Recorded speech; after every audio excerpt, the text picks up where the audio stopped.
Good morning. You're listening to the Mac and Jack Sports Show on Northeast Streaming Sports.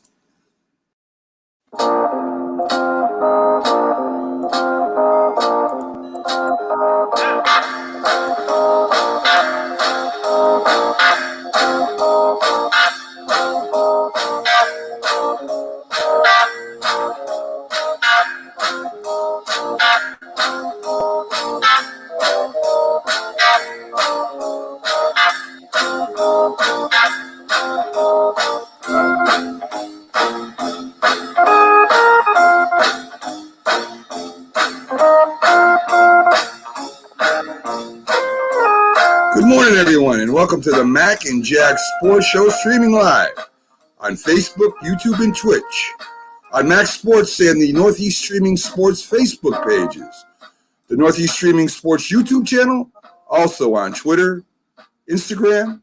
Like, share, comment, and please subscribe to the Northeast Streaming Sports YouTube channel for all the great NESSP shows. Our website is at nessp.info. Check it out. Shows, info, stores, and links to the stores.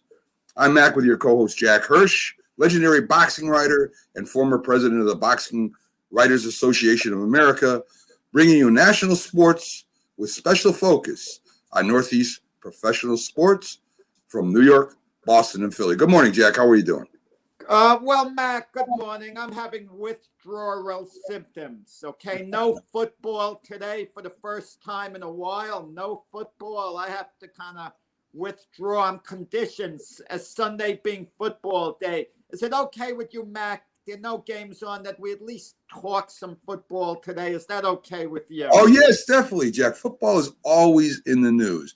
As you see, we've changed the title of our show from the Sunday Football Show to This Week in Sports Sunday Special. And we'll be having, Jack, special shows and guests on Sunday.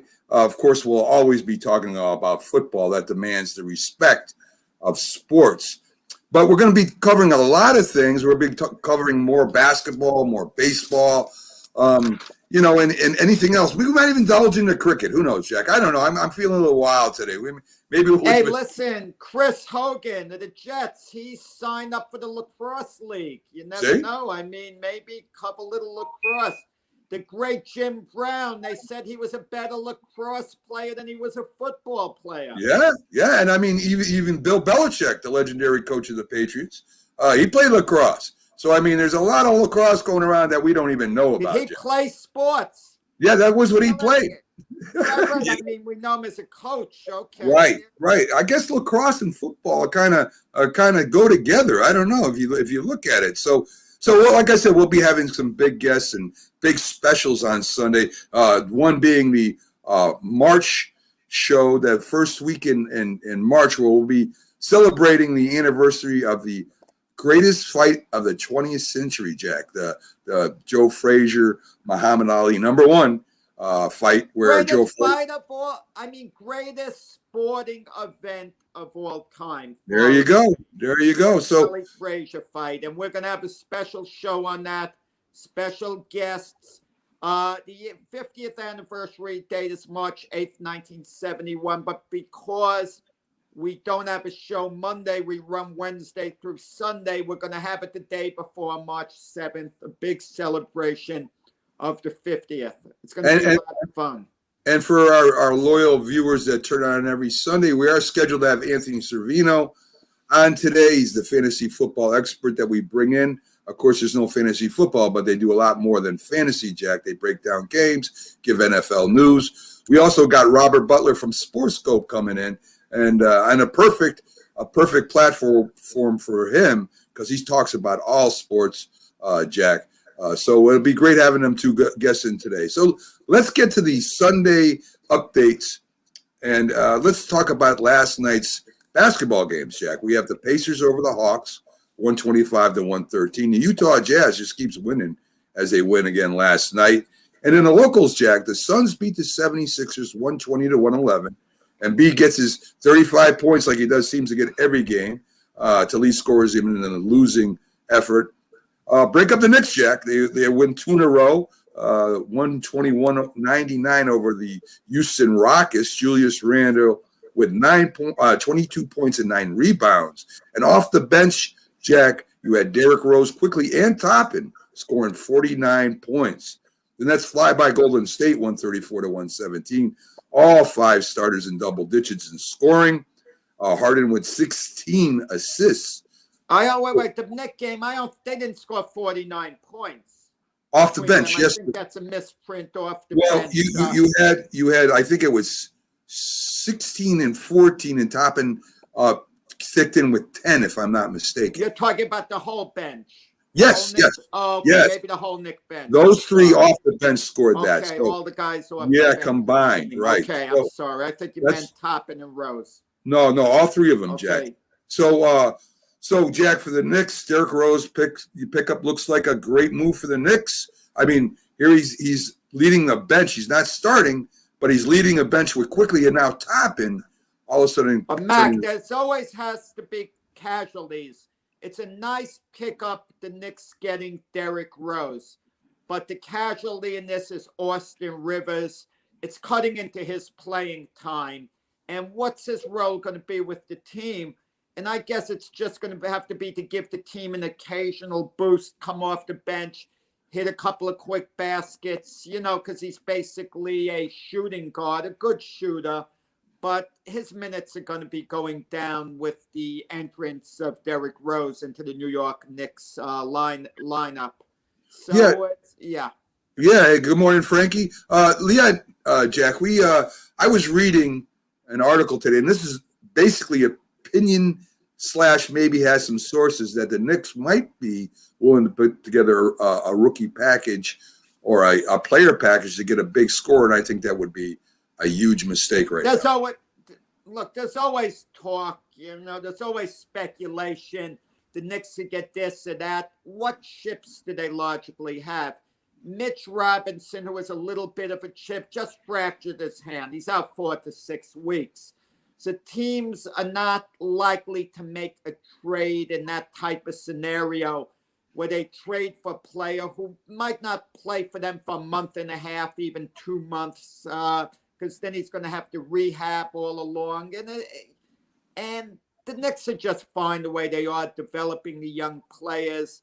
Then they have to draft next year. Maybe they could dip into the free agent market. It's not a quick process, unless a superstar player goes free agent and none are out there right now and decides he wants to sign with the Knicks.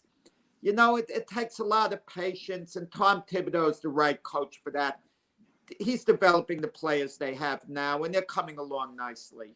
Yeah, I mean, they'd be foolish to get rid of to quickly and Toppin when they just started. I think that would be a foolish move. So anyway, and with the Nets, Jack, I mean, they're starting to gel. It looks like a little bit. All right. I mean, this has only been a few games, but it looks like they're starting to come together. If anyone knows how to distribute the ball, it's Steve Nash. I mean, one of the greatest point guards and shooting guards in NBA history. And it seems like James Harden is a real point guard. Well, Coach Kyrie Irving. I'm calling him Coach Kyrie Irving because he's coaching the team. Steve Nash is picking up a paycheck. He's making nice. He doesn't want to upset anyone. Right. He doesn't want any controversy. He doesn't want to, the papers, the media to find out there's turmoil in the Nets he has to deal with. So Steve Nash is basically a yes man. Let's be honest about it. Kyrie Irving himself said, I got together with James Harden a few days ago, and we had a talk, and I said to him, you'll play point guard, and I'll be shooting guard. We settled on that. Don't you think Coach Steve Nash should have been part of that discussion? I would think so. No, he wasn't. They told Steve Nash, Kyrie probably said, I spoke to James, and we decided. And Steve Nash goes, okay, as long as it's working, I have no problem. And that's the way it is. The Nets have a big 3. Individually, they're stars. Individually. Kevin Durant can play within the team concept the way he did at Golden State. James Harden hasn't shown he can yet, but he's trying. Statistically, he has a whole bunch of assists. He leads the league. Kyrie Irving is a highlight reel. When he gets it going, no one is more sensational than him. But in the long run, you think night after night you're going to get Kyrie Irving to commit to defense. He'll do it maybe a few games, and then he'll go back to being, his old self. He's what he is, the type of player. I mean, he's a score-first guy. That's his mentality. And he doesn't fit into the team concept that great. He won with LeBron James. That's the only time he won. LeBron James elevated Kyrie Irving, and people forget. LeBron James was upset with Kyrie Irving when they were Cleveland together.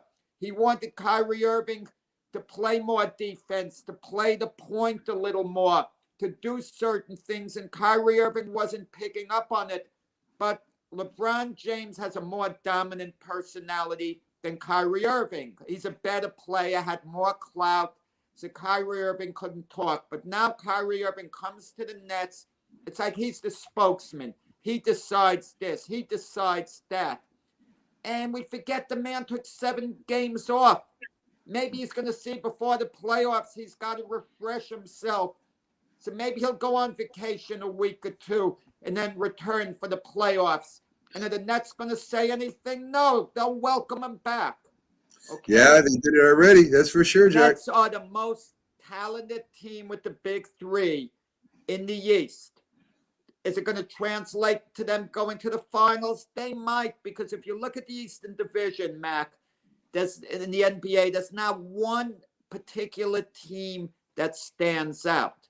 Yeah. Okay? But if the Nets hypothetically had to play the Utah Jazz right now, the best 4 out of 7, Utah would spank them if it came down to that right now. And we're not even talking about the Lakers and the Clippers. Yeah. Well, we'll see what happens, Jack. A lot of hockey yesterday. The Senators, the Golden Knights, the Canadians, Lightning, Red Wings, Hurricanes, Blackhawks, Blues, and Canucks all won. In the locals, Jack, the Islanders beat Boston 4-2. For the Islanders, Urbelli, Barzal get a goal piece, and Paghial scores 2. For the Bruins, Bergeron and Marchand score for the Bruins. So, I mean, in the loss, but now the Bruins still hold that 4-point lead over the. Well, it's only the second game the Bruins lost this year, and Matthew Barzal, who scored the go-ahead goal on a very nice pass to him, he's gotten points in 8 consecutive games. Great center there for the Islanders, and the Islanders showed a lot of fight yesterday. A lot of fight, a lot of battle. Yeah. And they got the right coach in Barry Trotz. And between him and the GM Lou Lamoriello, if you combine the amount of NHL wins they have, because Lamoriello was a great coach when he coached, it's an astounding amount, a record by far. Yeah, no doubt. I as we said in the beginning, I still think holds, Jack. You're going to have 3 teams battling for that top spot. It'll be the Bruins, the Flyers, and the Islanders. They came out with a power rating for rookies in the NBA, Jack. Now, I don't put a lot of weight in these because, for one thing, I mean, it's not all about stats. There's a lot of things that you can do in basketball or any sport to make you a valuable player. But, of course, the number 1 was LaMelo Ball, having an unbelievable year in his rookie season. But Emmanuel quickly made the list, Jack. So, I mean, they pointed out that he was taken so low in the draft, and maybe he shouldn't have been. And I remember the Knicks being surprised that he was there when they picked him up. So, of course, LaMelo Ball has been having a great season. There's a few others that rookies that have been playing very well. But LaMelo Ball has been sensational and getting better and better. And if Charlotte called me up and they wanted Quickly and Toppin and they were willing to trade LaMelo Ball, I would do it in the snap of the finger. I wouldn't have to think about it. That's how good LaMelo Ball is. Night after night, he's getting better. The ironic thing is, Mac, in his debut, he shot 0 for 11. Yeah. Didn't score, but he's a sensational rookie. Yeah, he's bringing it. He's definitely bringing it. And So he's playing for Michael Jordan at Charlotte, too. yeah, that's very true. They see a little of himself in LaMelo Ball. Well, he might, Jack. I mean, if you think about, well, I don't know if you want to, maybe a little bit of himself is probably the right answer there. But so we did make our underdog picks Friday, right, Jack? You picked the Pistons, and that was plus almost 9 points. And guess what? The Pistons did beat the Celtics with that spread. So excellent pick by you. I took the one. Forced into it, Mac. But you still, for that. I was forced into that. under pressure, you still made the pick, and it was right. So, I mean, you start off 1-0. I took the Hornets. They won also. I start off 1-0. And folks, when we make our underdog picks on Friday, it has to be more than 3 baskets. So we're not going to give you an easy 2-point or 1 point, whatever the heck it is. And as I said, we stay away from hockey because 1 goal in hockey equals about 10 in any other sport. So, so we do stay away from that. So let's talk a little bit more about Jack, about the Nets. You know, Harden surprises me. I didn't know he could play the point like that. I've never seen him play the point like that. He's always been the shooting guard or small forward or whatever positions he played in the past. But, you know, Michael Jordan made the conversion over to point guard. LeBron James plays the point a lot if he's not actually the point guard now. And now James Harden in his older age now, Jack, I'm just used to seeing him do that little crazy move he does and sinks the threes. Now, all of a sudden, he's making assists. I want to ask you a question, Matt. Your opinion. Who is a better scorer, James Harden or Kyrie Irving? 2 different games, I think. I think Kyrie Irving is more. I mean, who's got more firepower? That's a hard question. That's a hard question, Jack, because I mean they're both really good. I think if I had to make a bucket in the last second of the game between Kyrie, I'm talking about over the course of the game, not the last second of the game. Well, you're saying who's the better shooter? I would say that who's the better scorer? Yeah, who's the better scorer? If I had one guy to get the ball at the end of the game, I would want it to be Harden. I mean, so why is James Harden playing the point? Really, he's a scoring machine. Right. And he's compromising his game for Kyrie Irving. Kyrie Irving is quicker than James Harden. Right. He could be a point guard, a great slashing point guard, drive to the basket, dish the ball off. He just has to make the commitment. Harden is a scoring machine. I agree. He's taking that out of his hands. And Harden's assists, even though he leads the league, are kind of deceiving. He holds on to the ball too long. He dribbles. But when you have excellent scorers like Durant and Irving, you can hold on to the ball and you can make the simplest pass and they're going to score and you're going to get an assist. The assist numbers are, it's deceiving. You know what Harden's doing. Harden's trying to fit into the team concept. Don't get me wrong. But things have got to change. I'm going to tell you point blank, and it's not, I might look bad saying this. If the Nets win an NBA championship, it's all worth it. If they win just one NBA championship with this big 3. But when Irving's value is at its absolute highest, and it's going to get there at some point, okay? It's getting there now, perhaps. I would look to pull off the best possible trade I can for the best possible pieces, because not only is Harden being held back from scoring in a certain sense, but Kevin Durant, who's a superstar, his game is kind of being held back. Yeah. Okay. I see that. And and the Nets wake up a couple of games and what great defense they showed last night against Golden State. Golden State scored 107 points. Steph Curry just happened to have a poor shooting night, okay? Yeah. So I attribute that a little less to the net defense than him just having an off night. But trouble is brewing, and I'm going to tell you this. If the Nets don't win an NBA title in the next 2 years, okay, They don't win it this year. The big three comes back next year. Then if they don't, what happens to this team? Those Good three, question. if they can't win it the next 2 years, they're not going to be patient. They're going to see it's not working out. And people are going to start pointing fingers at one another. Trouble is brewing. This is the 1977 Yankees with Billy Martin, Reggie Jackson, Thurman Munson revisited. Yeah. Well, Buck Flair does agree with you, but he wasn't in earlier with us when he says Steve Nash has to be the reason. And really, Buck, I Steve agree with Nash, Buck, actually. well, Steve Nash seems as like a coach that kind of stands back and lets his players do his thing. Well, that's why it's the reason he's not stamping his authority on the team. At some point, you got to let these guys know, I'm the coach, Kyrie. You can't meet with James, And why didn't this discussion take place earlier? Who was going to play the point? Did Steve Nash resolve this issue as soon as they got James Harden? I mean, what does he do? Let them play street ball and figure it, and then let the players figure it out? Yeah. Steve Nash, it's like Steve Nash is scared of these guys. It's like Kevin Durant and Kyrie Irving. It's as if they signed off on Steve Nash's hiring, and it's as if he owes them. He got animated the other night, Steve Nash. You know who he snapped at? He snapped at DeAndre Jordan for not playing defense. Oh, big deal, DeAndre Jordan. But he did it because James Harden was snapping at him, so he backed Harden up.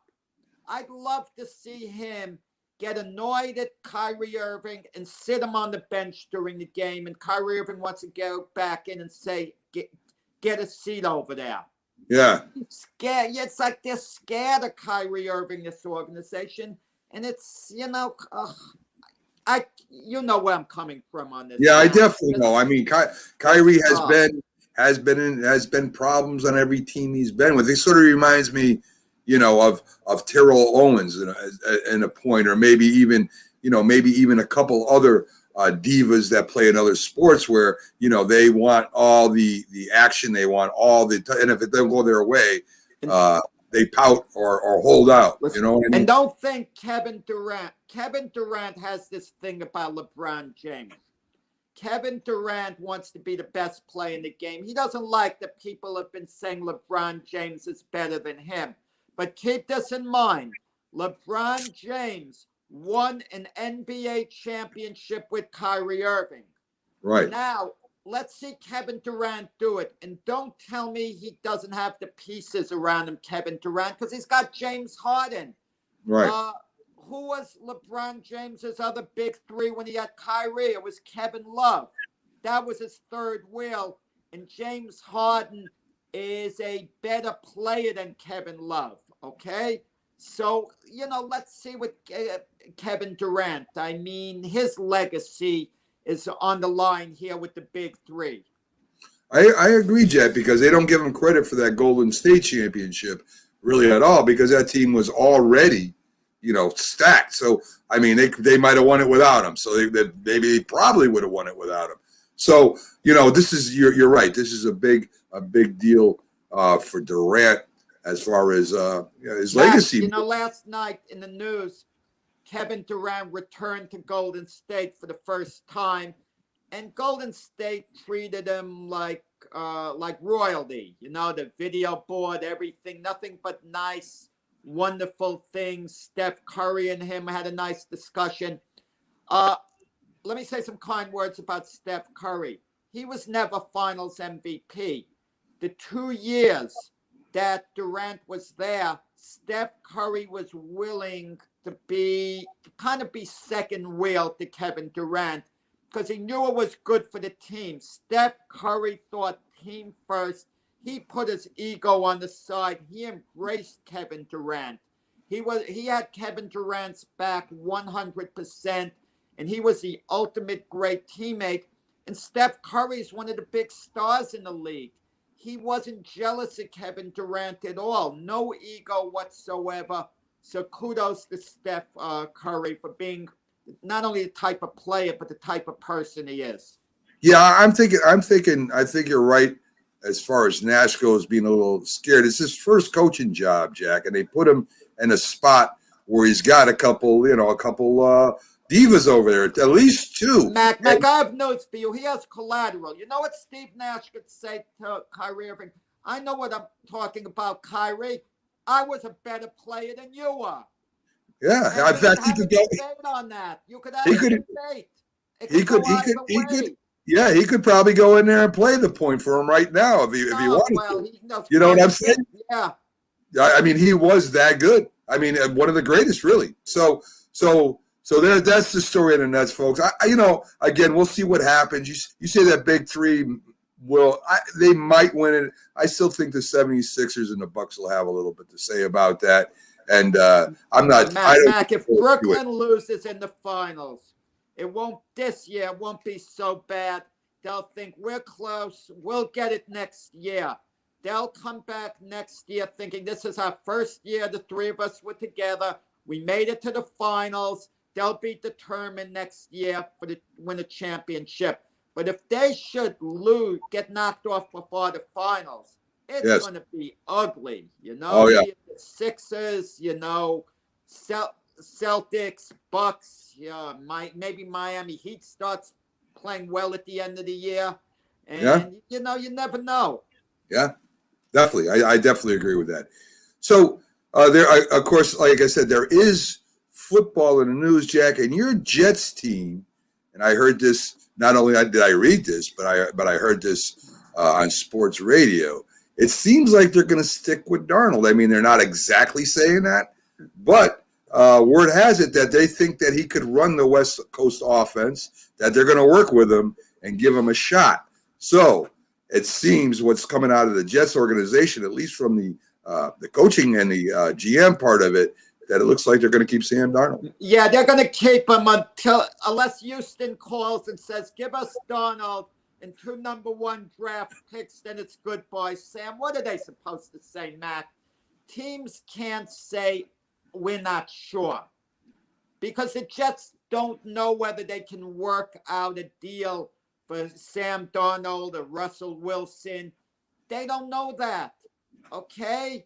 And for all we know, the Jets are going to draft a quarterback at number 2. Maybe Zach Wilson out of BYU. We don't know what they're going to do, what they're thinking. In the meantime, they're playing possum. They want Darnold's value to be high because if they're going to trade him, they want to make it seem, Sam's our quarterback. We think he could do a great job for us. And then it'll only increase his trade value. Maybe the Jets are going to stick with Sam Darnold. Maybe they're thinking, let's just use the draft choices and let's stick with him unless the price for Deshaun Watson isn't too steep. Okay? Yeah, Jack, I mean, a lot of people are talking about Watson leaving. He's under contract. And I don't know if the Houston Texans are going to give up one of the best quarterbacks in the league for anything. I mean, I'm not sure that's even going to happen. It's the same thing with a couple of those quarterbacks out there, Seattle and such with Wilson. I don't see them getting rid of them. I don't care what you give them for draft picks. They already got draft picks. They don't need any more draft picks. It'll be ugly, Mac. Let's say they don't trade him. And let's say Watson doesn't hold out. He comes to camp with Houston, and it's an I don't give a darn attitude. He'll do contractually what he has to do to collect his money. Then the coaches he'll be sitting in the coaches' meeting. They'll be talking to him, and he'll be hardly paying attention to them. Yeah. And there's a lot of fatigue is going to set in with the organization that he'll be blowing them off. They'll get mad at him, and then he'll say, look, why are you mad at me? I told you I don't want to be here, okay? Yeah. I told you to trade me, but you insist on me being here, okay? I'm not motivated to play for this team, But, he won't sell out on his players when he's on the field with them, okay? He'll be good to them. He'll speak with his receivers, but he's going to basically let everyone all the players are going to know Deshaun Watson doesn't want to be there. And he's going to say, look, it's not you guys personally. I'm fed up with this organization. I've been here a few years. They know him, the players. You don't think the other players are fed up, but they don't have the clout of Deshaun Watson. A lot of them just want to hold on to jobs, so they have to put up with the things within the Texan organization. Yeah, and Buck Flair thinks the Jets might trade back offensive line or playmaker. They'll have a wide receiver available at number 2 to them if they want to go with some kind of playmaker. And they got another first-round draft pick after that, Jack. So, I mean, Robert Salah is not the coach, is not going to make the decisions what goes on in the draft. That's he'll have some input. Douglas and Robert Salah's indicated that. He'll have some input, Jack. I mean, of course, the GM makes a call, but I would imagine they're going to talk. He's not going to just say, Yeah. I mean, he's still got to coach the guys. You know, he's got to coach the guys. So, Jack, the other Houston news from the week: J.J. Watt is gone. They released him. They let him out. Out of a situation that could have went bad. I mean, they could have been. The Houston Texans could have raised holy hell with him, but they didn't. They released him like they should have. If he wants to push on, I mean, I don't know where J.J. Watt's going to be. He's got brothers on Pittsburgh. He's got some winning. I would imagine he wants to go to a winning team. I imagine he doesn't want to go to, say, you know, the Jets or the Jaguars where they're rebuilding right now. So, but for the Houston Texans, you know, for all the fault they say about him, they didn't put up a big stink, Jack. But let me tell you, I give him credit with an asterisk. And this is what I mean. Before this went down, Houston kept saying they didn't know whether they were going to re-sign J.J. Watt. They didn't know what they were going to do. And he is an iconic player for the Texans. So how can they not want to re-sign him, that he has some football left in him? Rather, they should have said, yeah, if we'd like to come to contractual terms with him, work something out, because obviously we want him to remain a part of the organization. They didn't say that. They just didn't know what his standing would be. Right. With that said, they even handled the situation wrong here. Even when they did a nice thing, just releasing him outright so he could sign with another team. They should have said to J.J. Watt, we'll work out a deal with any team you want. Any team you want. But just keep it quiet and we'll see what they'll give us in return. But we'll make it happen. We promise. So let's say it's the Steelers and they don't get much value. At least they could have gotten maybe something in return. I don't know. But I don't know what J.J. Watt's contract may have said. If they would have re-signed him by a certain date or something, maybe he had guaranteed money if they didn't cut him that they would have had to pay. So maybe the Texans were relieved to get it done. But on balance, it would appear that they did the honorable thing with J.J. Watt. But I would like to look into the details of his contract a little more. So, Jack, right now backstage, we got Anthony Cervino. He's from Fantasy Football Face-Off, where they don't only just do fantasy, they do a lot of NFL talk. It's great to have him and his knowledge in every week. So let's bring Anthony Cervino in. How are you doing today, Anthony? What's going on, guys? How are you? Congratulations, Anthony, on your Tampa Bay Buccaneer pick. Not just before the Super Bowl game, but you picked them before the season started to win the Super Bowl. So you really nailed it. Listen, I think they have a really good shot to do it again. Wow. Possible, very possible. I mean, you would think they would be, at least in the NFC, they would be the favorite after this year. You know, they didn't lose. I don't think they'll lose anybody.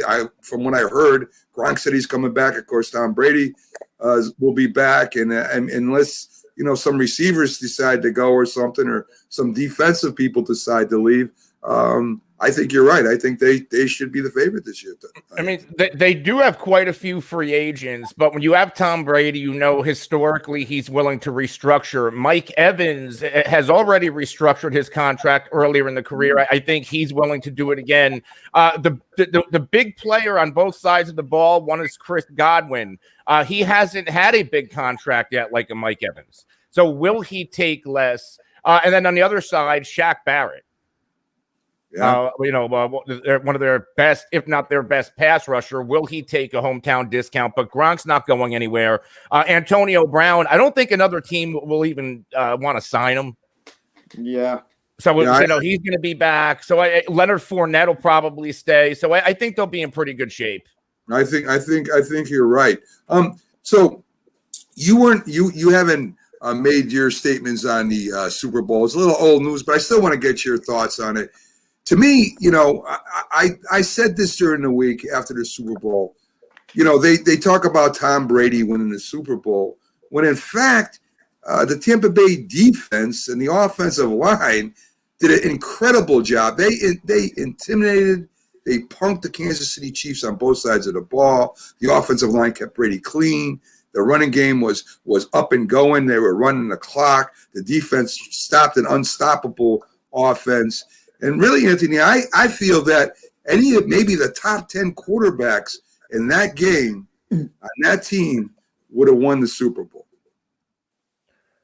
Yeah, maybe. It's hard because it's Tom Brady. We've seen other quarterbacks fold in big spots before. The key to the game, you talk about the defense, you could talk about Todd Bowles, but the key to the game, and I think I mentioned it on this show, I mentioned it a lot leading up to the Super Bowl, is the fact that Kansas City's offensive line, they were down 3 players from last year's Super Bowl. Tardif, who, he's a doctor and he went to fight COVID.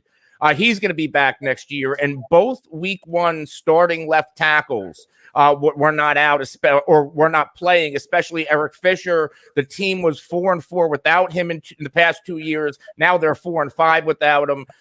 So that's going to be another guy that they'll be getting back. So I don't think that they really got to Patrick Mahomes or what everybody likes to say. They figured out the blueprint. They're going to have an offensive line again, and I think we're going to get the same old Patrick Mahomes as we expect. I agree. Mahomes looked hurt during the game, too. I know he moved around, but somehow he didn't have the same bounce, the same, quickness rolling out. Well, he actually, quickly following the Super Bowl, he's already had a surgery. Yeah. So, he was not close to 100%. Yeah, no doubt. No doubt. But what I'm saying, Anthony, is I feel that team in that game, if you had Aaron Rodgers there, if you had Russell Wilson there, I mean, any one of those quarterbacks would have won. And all I'm saying is that, it wasn't just Tom Brady. I mean, of course, Tom Brady is one of the greatest quarterbacks of all time. There's no question about that. But I think that, we forget sometimes that football is a team sport and that, if you got an offensive line that's, controlling the defense of Kansas City and keeping the quarterback clean. And even when the holes weren't there, Anthony, I mean, you saw Fournette making moves and breaking away. And it's very important that I saw a lot of frustration on the defensive side of Tampa, of Kansas City, where they actually started fighting with each other and fighting with coaches. And I knew then the game was over. Yeah, I think they were a little bit sneak attack because Kansas City's defense, they get bailed out by the offense a lot. And their defense isn't bad. I believe they were a top 10 in points allowed. But when you have that type of an offense to where if we do have a bad day, Patrick Mahomes is going to bail us out. Patrick Mahomes couldn't even bail himself out. And then that defense was exposed. Yeah. And where and I say it all the time, the issue with that defense is they can't stop the run. And when you get a running back like a Leonard Fournette, who's not going to take it to the outside, he's going to put it right down your throat, right up the middle. They have an issue with that. And that's the same thing about the Packers. They can't stop the middle run either. Anthony, but they did make that great goal line stand, stopping Ronald Jones just short of a touchdown. But I think as the game went on, Kansas City's defensive line just got tired. They got fatigued. They got worn out. That's how it looked to me. Yeah, it's tough because Ronald Jones, he didn't have as big as an impact as Leonard Fournette, but Leonard Fournette, what he's done in the postseason, this is a guy who normally got beat up in Jacksonville, getting 300-plus touches a year, no offensive line, nothing around him. Now we're starting to see the Leonard Fournette, why he was drafted as a top 5 pick at LSU. Yeah. 100% right. So, Anthony, this year is probably the most active year I've seen with coaches and quarterbacks. And, me and Jack have been talking about it this week. Of course, we know that, Matt Stafford went to the Rams. I don't know. I don't know if that's much of a difference maker as people are saying. I mean, I think Jared Goff and him are pretty much similar. Stafford with maybe a bigger arm, but their style are pocket passers. They work off play action pass, and for the Rams to give up that many draft choices to bring Matt Stafford in, I don't know if it was a good idea. I agree there. A lot of people think that all of a sudden Matthew Stafford's out of Detroit and he's just going to emerge as the elite quarterback. Elite quarterbacks can usually raise the talent around you. Matthew Stafford's been to the playoffs twice, has not won a playoff game. Part of the reason why they might have given up so much capital, it was to get off of Jared Goff's contract. Maybe it was almost another Brock Osweiler situation. But yeah, I don't see the whole Matthew Stafford's going to take the Rams to the Super Bowl. I don't see it, especially when you talk about Tampa Bay's free agent or potential free agent losses. The Rams, 3 of their starting defensive backs, not including Jalen Ramsey, are free agents, and they don't have the cap room to sign any of them. Right, 100% right. We have, of course, Deshaun Watson over there in Houston. He said, he took everything off his accounts. He doesn't want to play for the Texans anymore. He's still under contract, and I don't know what team would be willing to give up as many players as it's going to take to get him, plus carry his contract. I mean, I don't see him going anywhere, Anthony. Tell me I'm wrong. I mean, he's going to if he really wants out, can he force their hand? Is he willing to sit out? Because, yeah, he is young. He didn't have that, he does have a big contract. But he's somebody like, look at Russell Wilson. I know Russell Wilson has won 1 Super Bowl. Aaron Rodgers has won 1 Super Bowl. But you would expect those guys to have at least 2 to 3 more rings. And Deshaun Watson might be looking at that. I don't want that to be me. I don't even have 1 yet. This franchise is doing nothing but taking pieces away from me. When you look at all the losses in the Jack Easterby era, they're taking more and more away. And Deshaun Watson, I think he wants and needs to get out. And if I'm another team, like if I'm the Jets or if I'm the Dolphins, even the Jaguars, I know Deshaun Watson can win in the NFL. I don't know if Trevor Lawrence can. Yeah. But Trevor Lawrence has that rookie contract. There's been some talk, well, if Jacksonville was offered Deshaun Watson, would they trade that number 1 pick? Because if I'm Houston, I make that deal. I call up Jacksonville, just do a quarterback swap, and I got Trevor Lawrence, and I got a rookie contract. Would Jacksonville really want to do that? If Trevor Lawrence is a generational talent, and he's one of the best college quarterbacks to come out, let's say, since Peyton Manning, why would you want to trade him even for an established star like Deshaun Watson? Because we already have seen Deshaun Watson. We've never seen Trevor Lawrence in the NFL. And there's no guarantees he works. Sure, there's a good chance he works, but is there a guarantee? Look at guys. You can go back to Rick Meyer in 1993. Blake Bortles was a top 5 pick. But they want the prospect Trevor Lawrence is said to be. I don't know. I would rather have the proven commodity. The only issue for Houston is that the 2 teams with the most cap space are in their division. Yeah. Which is the Jaguars and the Colts. Very true. Very true. What's the latest on the Carson Wentz situation? The Colts reportedly made an offer, not a great offer, a couple, maybe a number 2 pick, another pick, or something like that. It wasn't a powerful offer for so-called franchise quarterback they might be getting in Wentz. I mean, you'd think they would offer their number 1, which is somewhere in the 20s. I've seen that the best offer the Philadelphia Eagles have received is 2 seconds from the Colts. They want a Matthew Stafford, Jared Goff type of deal. They're not going to get it. They're not getting it for Carson Wentz. No. In fact, I mean, I've heard Chicago is interested too in getting Carson Wentz. And what do you think? Do you think maybe Nick Foles ends up back at Philadelphia, Anthony. You know, It wouldn't surprise me.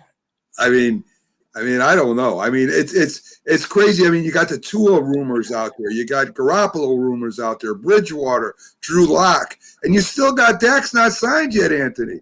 I mean, you know, that's still a possibility. Trubisky's unsigned. I mean, there's so many quarterbacks out there that have question marks next to them, more than I've ever seen in following football in my life. Listen, ESPN's Adam Schefter, this is about a week before the Super Bowl, he had said that there could be 18 plus quarterbacks on the move. We've never seen anything like it. I don't know if you I vaguely, like, I'm okay with the NBA. I'm a year-round NFL guy, but I feel like the past 2 or 3 years, the NFL is following the NBA in terms of notable player movement, players having more control. Yeah. Than we ever seen with guys, you know, like if Deshaun Watson actually forces himself out of Houston, the owners lose. So it would not surprise me if there are 31 other league owners calling Cal McNair, do not trade him. I agree. Because all leverage is done. Then Russell Wilson might be next. I agree with that 100%. I really do. Well, Kirk Cousins, supposedly it's his walk year at Minnesota, and he's indicated he's going free agent, meaning he's going to go elsewhere. And there's a thought that the 49ers might stick with Garoppolo one more year, that Cousins is pointed towards the 49ers. It's amazing the carousel, the way it goes around and around. And then there's talk of Teddy Bridgewater leaving the Panthers, going back to the Vikings where he had success before. So all these pieces are absolutely amazing. And who knows, we're probably going to be thrown for a major surprise that no one even talked about or thought about. If that's true, what you're saying about Kirk Cousins, you know, he wants to, you know, he's going to play this contract out and leave, and he wants to make the move now. Because we know the 49ers aren't all in on Jimmy. Well, why not make the move now? Well, Vikings obviously think they can win with them next year. They're really not that far away, even though they didn't have a good season last year. And you know, some of these teams are hoping to convince a player to stay with them, and it's pretty intriguing. Yeah, you know, if I was a Viking, anything like this in all my years of following football, this quarterback. If I was Jack, if I was the Vikings, I would say go ahead and go, because I don't think Kirk Cousins will ever win him anything over there anyway. Well, he has one more year on his contract with him. I'd say go ahead. So, Anthony, a lot has been said about the Super Bowl curse for the runner-ups, right? I mean, we know that the Rams a couple years ago go to the Super Bowl, they don't make the playoffs. We know, you know, the same thing happened with the Eagles. Might have went to the playoffs, but they didn't come close to the Super Bowl. There's a lot of teams that have gone there. I mean, you look at the 49ers, right? They didn't even make the playoffs the following year. It seems like maybe the Buffalo Bills are the only ones that didn't have that problem in New England. But it seems like after you lose the Super Bowl, you know, you may not even make the playoffs, or at least not make a great run. I don't know if that's going to happen with the Kansas City Chiefs. I think they're a little more too talented for that. But can you see a spot where maybe in the playoffs that Buffalo beats them, or the Ravens beat them, or something like that, where, you know, maybe just because they lost the Super Bowl kind of makes them question themselves or have some kind of feelings about that? I think the Chiefs are going to answer that question about who they believe they are, what their identity is this offseason. We've seen in the past, okay, we're just going to surround Patrick Mahomes with speed and skill position players. We're going to go outscore you. Then they realized they needed a defense to win, you know, last year's Super Bowl. And then this year, what they're realizing is not only do we need to get better in our defensive front seven, we need offensive line depth. Right. So if they, you know, Sammy Watkins is a free agent, there's a good chance he leaves. Are they going to go sign or try to trade for an Odell Beckham Jr.? Or are they going to sign a Galladay or one of these marquee receivers? This is a deep free agent class for wide receivers. Or are they going to say, you know what, Mahomes is good with Kelsey, Tyreek Hill, and Hardman. We'll bring in a low-end guy, and we'll use our capital to get better in the trenches. And that's what I believe Kansas City needs to do to stay on top. Forget about more skill position guys. I agree with that. I mean, you got the best, probably the best tight end in the game, unless he's playing against, I guess, up against Gronk in the Super Bowl. But I mean, oh, what a performance that was. But anyway, yeah, I agree with you. I mean, you've got to. I think a lot of teams don't work on their weaknesses, right? Because we saw what happened with San Francisco, right? That they didn't have the firepower to beat the Kansas City Chiefs, but they didn't really pick up anybody to help get that firepower the year after. They pretty much stood pat. And I agree with you. They've got to make some changes there to improve certain positions and certain groups, Anthony. Yeah, and if they do that, then they'll be right back. There's no reason why to think otherwise. The Buffalo Bills, I mentioned on this show a few weeks ago that one of their biggest players on defense was Matt Milano. He's a free agent. That's a must sign. That defense averaged or gave up 10 more points per game roughly in the games that he missed this year. Also, I think Buffalo needs a running back. Yeah. They need a running back bad. Yeah. Great. Yeah. And I don't know what the Ravens are going to do. I don't know how they can improve in what they got with the style they play right now, Anthony. Their style is pretty much if Jackson doesn't make after he gets past his second read, he's running the ball all the time, and eventually he's going to get hurt. I don't care how fast and strong he is.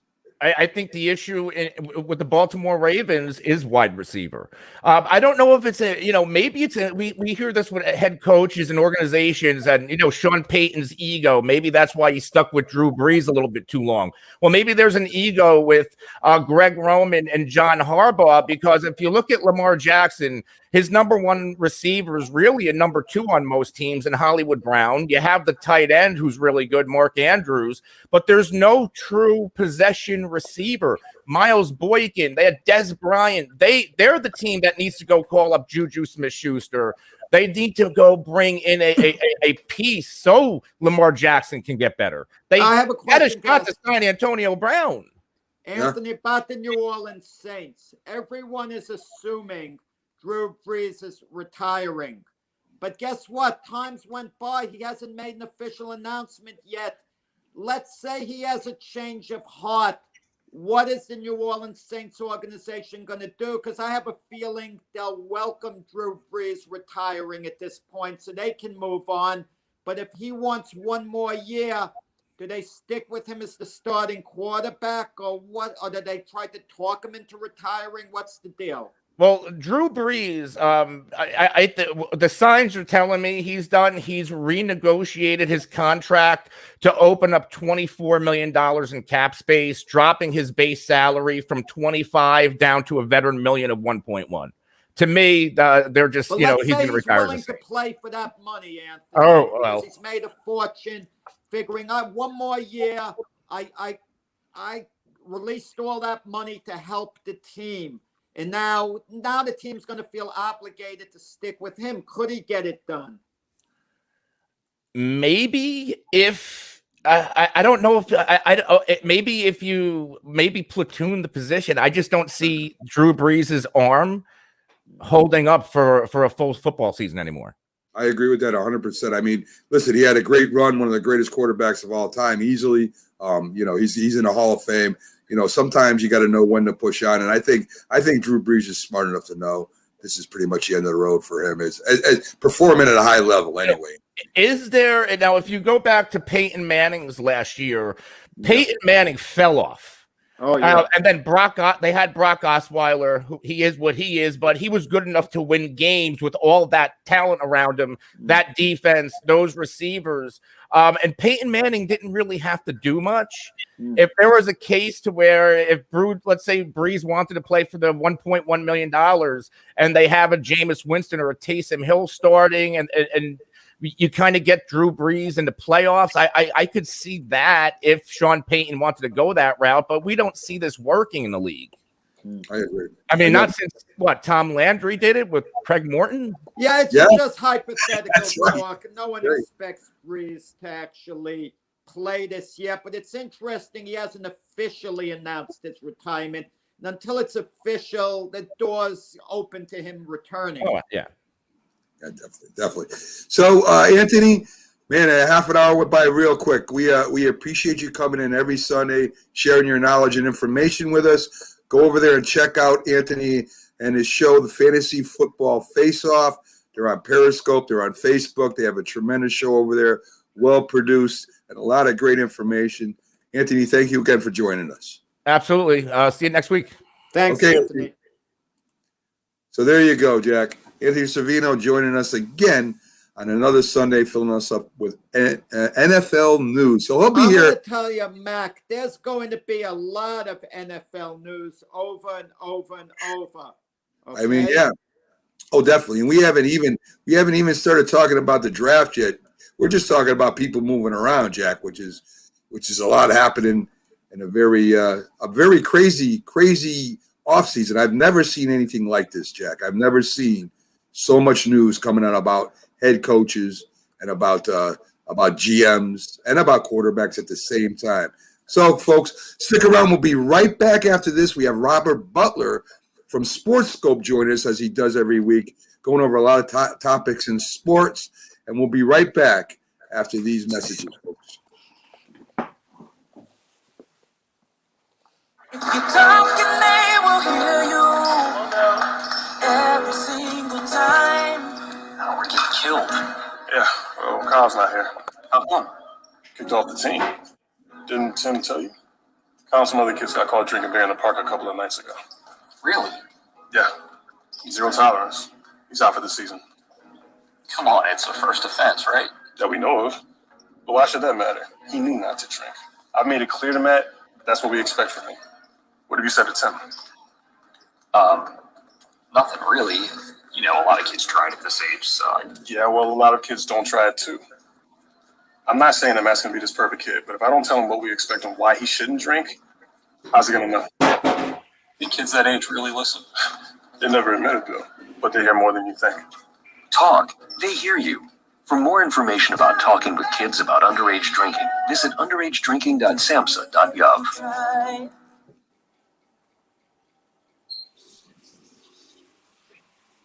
If you served honorably in our nation's armed forces and you're looking for a way to continue serving your fellow veterans in your community, then join AMVETS. Each year, AMVETS members volunteer millions of hours at VA healthcare facilities from coast to coast, helping to improve the lives of their fellow veterans through the VA Voluntary Services Program. AMVETS posts and departments also participate in a wide variety of community service projects, ranging from Americanism in our schools to supporting the Special Olympics and Boy Scouts of America. If you no longer wear the uniform today, you can still serve through the AMVETS by joining today at amvets.org. Hi, Grandma. What's for dinner? Hey, honey, I'm making stew tonight. Ooh, can Nina come over? I'm not sure about our new friend. I wonder if there's been any drinking going on. Alcohol at her age can lead to so many bad things. I've been meaning to ask you, what would happen if someone offered you a drink? Grandma? This is hard. She's so young, but I know I need to talk to her about it now before someone tries to give her alcohol. If anyone ever does offer you a drink, I want you to say no. I have too much respect for my family, and I don't want to get in trouble. Okay, Really? I promise, Grandma. I love you too. Okay, how about tasting the stew and telling me what you think? Some children may try alcohol as young as 9 years old. It's not too early to talk about drinking. For tips on how to begin the conversation, visit underagedrinking.samhsa.gov. That's underagedrinking.samhsa.gov. This message brought to you by SAMHSA and this station. When you hear the word asthma, you probably think of shortness of breath, coughing, or inhalers. Lots of things can trigger asthma, but the fact is that asthma doesn't just attack, it can kill. But with proper medical management, asthma is controllable. If you experience shortness of breath, wheezing, tightness in your chest, or persistent nighttime coughing, you may have asthma. See your doctor and get the facts. You'll breathe easier. For more information, call 211 Info Line. A message from the Connecticut Department of Public Health, keeping Connecticut healthy.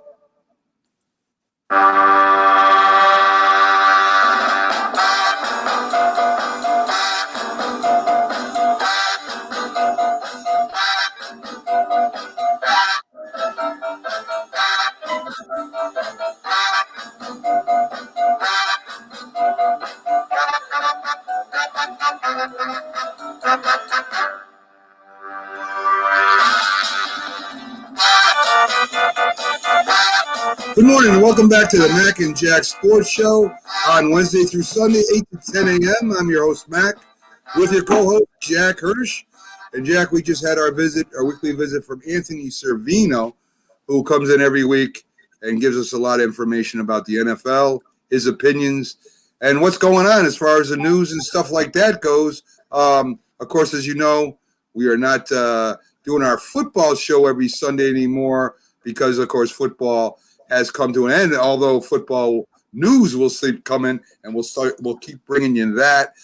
We got planned maybe going to the draft this year live, which will be very excellent. And next up, Jack, we got our weekly visit from Robert Butler, who he's with Sportscope, folks. And if you haven't seen it yet, go check it out. I mean, it's a great show. Robert brings a lot of opinions and commentary to a lot of sports talk, including the NFL and other things. So Robert's all over the NFL, NBA, MLB, even some college sports now and then. So let's bring Robert up and see how he's doing. How you doing today, Robert? Good. Good morning, guys. Yeah, I try to stay with the NFL. It's a year-round sport nowadays. As soon as the season ends, Mac wants to just move on from the NFL. I insisted we keep the NFL in the news here. To Mac's logic, the season's over. Let's move on. But I tell him there's a lot of news, a lot of things to discuss. So we kind of compromised. He's willing to stick with the NFL for a little while more, and then Mac wants to move on to the other sports. Right. Well, the NFL dominates sports in every way. So I mean, there's always news coming out, especially this year. It's nothing like I've ever seen before as far as movement goes and possible movement. So let's get to one of those quarterbacks that moved. You have Matt Stafford going to the Rams. Everybody's saying, "Oh, Jesus, here we go. The Rams are instant, favorite to win the division or to win a lot more games." And Robert, I really don't see as Jack has left. I don't know where he went. He went to the black screen there. Yeah, he went to the black screen and left. I imagine he disagrees with me because Rams are one of his favorite teams. So we got him back. We'll just put technical glitch here. Yes, it was. Oh, okay. I think it was because I figured he was saying some profanities and you bleeped him out. That's that 7-second thing. I was cursing at Mac and then cut me off the air. So man, that's some good technology right there. The rest of the show. Yes. So again, with Matt Stafford going there, I don't see the huge difference in Matt Stafford and Jared Goff. I mean, I really don't. They're both drop back pocket passers. Goff is a lot younger. Stafford's, almost in his twilight years, not quite there yet. But I mean, he may have a stronger arm than Goff as far as throwing the football. But I mean, he's the same basic quarterback, and you got, the Lions getting all these draft picks and players. So I mean, what do you think about that move, Robert? Yeah, I'll tell you, it is a move that he'll probably put up better fantasy numbers some weeks because he's got a stronger arm.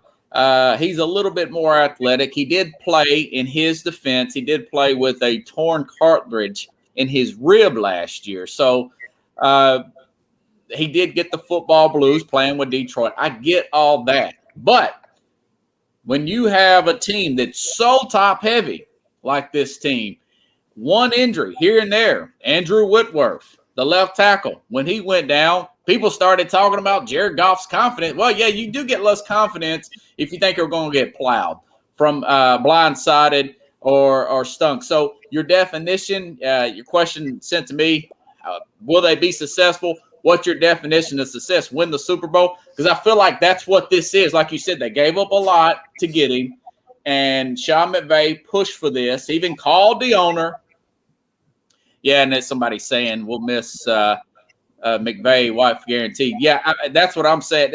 They think – I just don't see them winning the Super Bowl. It's a very tough division they're playing in, and especially if the 49ers land a big piece like a Deshaun Watson or something. I mean, that's a little bit of a long shot. But remember, they got one of the best rosters in the league. And they're going to be fully healthy. So that's one tough divisional rival right there. So you maybe had to play from a wild card position on a top heavy team. Maybe get to the playoffs a couple of times. I don't see him winning the Super Bowl. So if it's got to be the latter. I mean, it's got to be the stepping stone. We're going to win the Super. We already got the Super Bowl with golf a few years ago. So my answer is no. They're not going to win the Super Bowl with Stafford. And I'll admit if I'm wrong. I don't mind. Let me tell you something. If you compare Stafford to Goff, just even up, Stafford's the better quarterback. Yeah. They weren't going to go to win the Super Bowl, the Rams, with Jared Goff as their quarterback. It wasn't going to happen. And he has the big contract. So it was wise of the Rams to make a move. They had to upgrade in that position and get rid of that contract. Now, everyone says 2 number ones and a number 3. Everyone talks about these number ones, but the Rams are picking approximately number 25 in the draft. And assuming they have the same type of year again next year, they'll be picking again about number 25. They're not going to be picking really realistically lower than that. And the pick might even be higher than that. It might be closer to 30. And then there's a number 3 selection in the draft, which is something like the 75th player taken in the draft. It's not like a top 10 pick. It's not like you're giving them a Chase Young where the Rams aren't giving away a draft pick the caliber, let's say a Chase Young or someone like that. I mean, It's a gamble, and the Rams have done it before with their draft picks. Traditionally, they always trade away their draft picks. They never get the pick at the top of the draft, and they've been very successful with that formula. Yeah, it just seems like, though, you stand everybody, and eventually you're going to have to lean on those draft picks, and you got to hit in the second round. I mean, you absolutely have to hit in the second round because you got the way the league is set up. You have to have this veteran minimum for players, and it just seems like the numbers are going to catch up with them eventually. Sometimes you got to lean on those rookie contracts. That's what I'm afraid of. Yeah. I'm not definitely agreeing with Jack that it's only the 25th pick. If you're picking the 25th best player in the country, that's a pretty good pick. And most of the people in the NFL are from the 3rd and 4th rounds. So, I mean, I still think it's a lot to give up for an older quarterback. Okay, let me.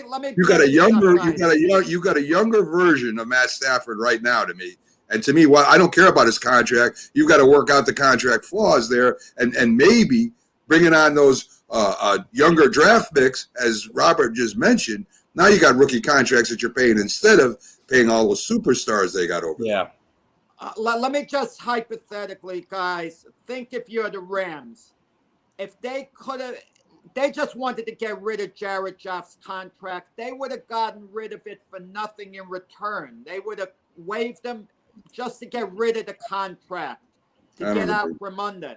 Now, let's say they would have done that individually, I believe. Okay. I don't agree with. I just totally disagree with everything you're saying there. I told you they wouldn't have cut Goff. Yeah, but with that contract, they would have done without. They would have picked up just about anyone because he had an elite quarterback's contract, and he's not an elite quarterback. And so let's say they did that, and they kept their picks. Their number 1 pick in the draft, if Matthew Stafford was available, they would snag Matthew Stafford. So there you go. Matthew Stafford was their number 1 pick that would have been this year. I'm just saying hypothetically the way things work out. But Jack, I disagree with your whole premise there. They're the ones that signed him to that contract, so they knew what they were getting themselves into. They made a mistake. That's a big mistake. So why are you taking on an older version of Jared Goff? Is all I'm saying. That makes no sense to me. So you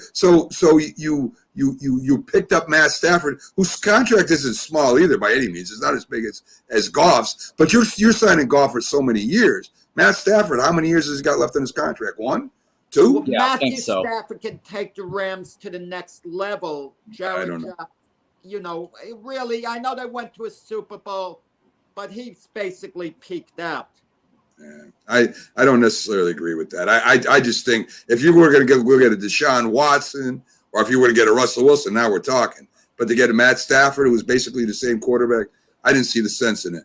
But anyway, so Robert, let's talk about the quarterback, the great quarterback of the Chicago Bears right now, and that's not Trubisky. That's Nick Foles, the Super Bowl hero from Philadelphia. There's a chance he might end up back in Philadelphia if the Chicago Bears aggressively go after Carson Wentz, which I don't know if it's right or wrong. I mean, you might see Foles back with the Philadelphia Eagles. Yeah, it's, I'm still trying to figure out what the Eagles are trying to do. I mean, you bring in, was it Sirianni? I think that's how you say it. Bring him in, you think he's going to trade Wentz. Then last week we're reading that they're going to get this trade for Foles. I'm not sure the Eagles know what they're going to do. I'm still trying to get a read on what they're going to do. He hires this really young defensive coordinator. They're just a head scratch. You got to feel like that they're making it up as they go along. Who knows what Nick Foles is going to do if he returns to know what I think, Rob, the problem with the Eagles is in this Carson Wentz situation. They saw what the Lions got from Matthew Stafford, and they're thinking they can get this maybe the same package for Wentz. They don't understand that Wentz is devalued. He's not looked upon the same way around the league. At best, they could get a high number 1 draft pick for Wentz, something around number 28 overall, at best. Okay? And they're thinking they could get a package of a couple of number 1s, and number 1 and number 2. And yeah, it's just not going to happen, not for Carson Wentz. Yeah, and I would agree with Buck Flair there. So around St. Patrick's Day, technically free agency, the new air quote league year starts. Something will be done by the 20th. If they don't do something by the 20th and they do something before the draft and still give him that $10 million bonus, it's really going to show up on this general manager. And I can see him and Lori's relationship, the owner, really deteriorating after that point. Remember Bruce Allen with Washington? He was Snyder's longtime friend. And finally, it just came to the end where they had to get rid of this guy. That's Mac's favorite owner, Daniel Snyder. Well, he will write the checks. He don't know he'll write them too, but he'll just write. He spends like a drunken sailor. Outside of the Giants, they have some interesting owners in the NFC East. Jeff Lurie, the Eagles, is starting to become interesting. You got Daniel Snyder and Jerry Jones. Interesting some personalities. Yeah, definitely. I again, I'm not gonna beat the horse to death. But what did Carson Wentz actually do for the Eagles? I mean, think about it for a minute. He was almost the MVP. He had a nice little run there. He gets hurt. Foles takes him to the Super Bowl. He comes back the following year and can't play. I don't know what a team would be interested in Carson Wentz for. He's got some natural ability. He's got a good arm. Smartness, I don't know. I haven't seen enough of him to make a judgment on whether he's a smart quarterback as far as reading defenses and stuff go. So, I mean, he's young, yeah, but there's a lot of young quarterbacks out there that have done just as much as he's done, and I don't get where the Eagles think that they're going to get a lot of picks for a Carson Wentz. I just don't see it.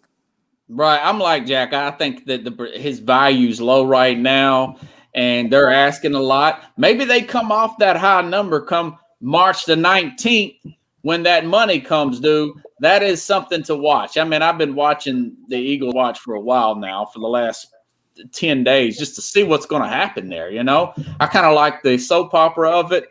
But, yeah, you're right. I mean, other than that 1 year, remember he come off that injury. We gave him an out that first year back. But then last year, now you're starting to get reads, like Jack was talking about the other day, where he has issues being coached. I don't know if it was you who brought that up. He don't want to be coached hard and all that. I might have read that somewhere. But either way, yeah, the perception of him, he's not as good as he's being made out to be. And somebody may get a steal. My guess is probably the Colts. But that's just, Yeah. It's definitely a possibility. Well, he's his old offensive coordinator, Frank Reich, is the head coach. Yeah, very true. Yeah, and they've got the money, and I can see them maybe giving up a player and a pick or something like that. But That's this GM Ballard's not going to go crazy. But even so, that's a huge contract for the Colts to take on if it don't work out. So, we got the new coach down in Jacksonville, the great Urban Meyer, at least a great college coach. Yeah. As we've seen in the past, a lot of great college coaches can't make it in the NFL. It's totally a different animal. And I think Urban Meyer just learned one of his first lessons. If he was in Ohio State, decided to hire a coach that had a little bit of a checkered past, or at least allegations against them, nobody would say anything to him. Nobody in Ohio State anyway. They were, okay, you're the man, and he's the man. Now you come to the pros. It ain't the same thing. I mean, the media is all over you constantly. They're analyzing every move you make, everything you say, and all of a sudden he hires a guy that supposedly said some things to some black players and to try to motivate him or whatever his thoughts were, and right away he resigns. And I don't think he resigned on his own either, Robert. I think there was a little pressure there for him to leave. So right away they're calling Urban Meyer a con man, that, he's talking about character. He's talking about all this good stuff. And he hires a guy that has questions about his way of inspiring people, if you will. So right away, first year, not even the season has started yet, here come the media hounds after Urban. Right. Urban Meyer is this guy that he's got a narrow focus, and he wants to win. Doyle was the highest paid strength and conditioning coach in the country. He's probably one of the best. I've read some of the stuff he said. He was way out of pocket there, and I didn't like the way he dressed the apology, Doyle. But going back to Urban Meyer, that's the issue. That's why he's had those heart issues in the past. He focuses on winning. He focuses on talent. He ignores these problems, and they swell like a cancer. They swell and they swell, and eventually he has these health issues that come from it, and he has to step down. It's happened to him twice, and now he's got to look at the way he addresses these issues. My prediction is he'll be a coach there about 4 to 6 years. They'll get to the Super Bowl, possibly, or NFC champ or AFC championship, Super Bowl, may win it when you got a quarterback coming out and his knowledge of the college game, but he'll burn himself out because that's just who he is. That's how he goes about. He's got one of the highest winning percentages in the history of college football, 3 national championships, but he also ignores a lot of stuff too, But hey, if I'm a Jags fan, if you could get me a ring out of it, I'm not so thrilled. These hotshot college coaches normally aren't successful in the NFL. Nick Saban, he didn't exactly light it up with the Dolphins, did he? He wasn't successful. Well, he wanted to get Breeze, and he couldn't get Breeze. Doctors wouldn't sign off on it. Steve Spurrier goes to the Redskins. Yeah, he winds up leaving, not cutting it as an NFL coach. And he said, I guess I'm not as smart a coach as I thought I was. Lou Holtz with Notre Dame. Jimmy Johnson was an exception, but he was loaded with talent with that Herschel Walker deal. And, of course, Barry Switzer was a college coach, but they were loaded with talent with Dallas.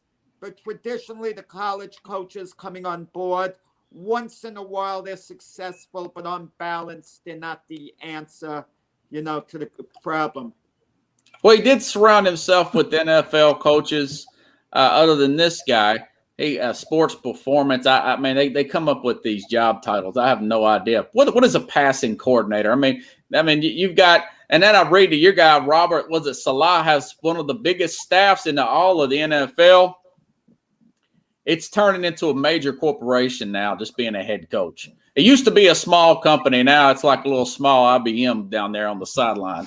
There are not that many coaches or managers or whatever in sports have the power to run the organization. Okay, for the most part, it's ownership, the GM. They tell the coach what to do. Mac and myself will discuss it more, I'm sure, in detail at another time.